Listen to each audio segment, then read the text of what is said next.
Seria Regăsirea puterii interioare, rușinea și vinovăția, umbrele identității rănite. Episodul 2. Rușine, rana care îți spune că ești greșit. Rușinea nu este o emoție, este un verdict, un ecou adânc care nu spune ai greșit, ci tu ești greșit. E prima rană care nu doare la suprafață, ci în structura ființei, în felul în care te percepi, în felul în care te raportezi la viață, în felul în care simți că ai dreptul să fii. Rușinea se formează atunci când un copil, în lipsa explicațiilor și a iubirii, încearcă să înțeleagă lumea.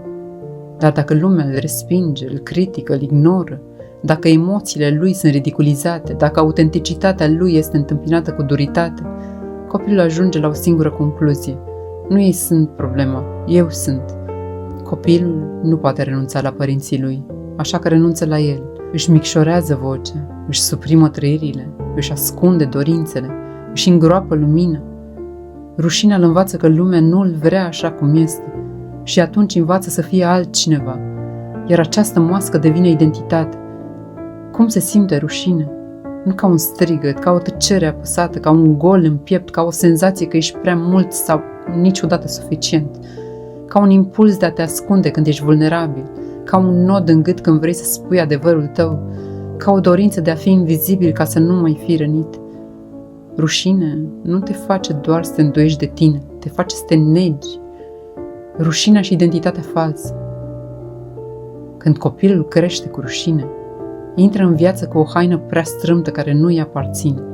Începe să creadă că nu merită iubirea completă. Trebuie să muncească pentru atenție.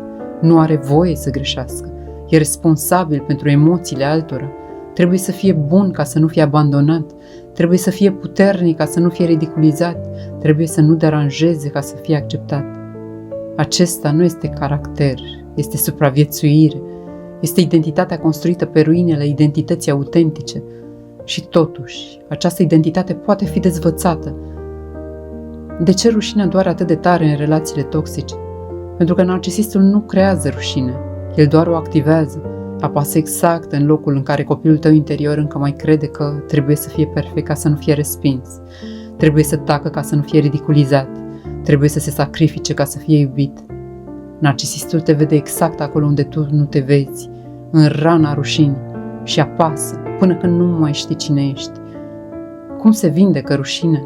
Nu prin analiză, nu prin luptă, nu prin negare, ci prin adevăr și blândețe. Adevărul că rușinea nu îți aparține. Blândețea cu care privești copilul interior care a tras concluzii prea mari din dureri prea grele. Să-ți spui, nu e vina mea că am crezut asta. Nu aveam cum să știu mai bine atunci. Să vezi rușinea nu ca pe o identitate, ci ca pe o lecție învățată în absența iubirii.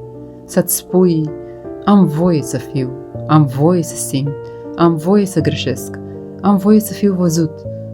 Când desprivești rușinea cu lumină, ea nu mai are unde să se ascundă și pentru prima dată nu te mai temi de tine.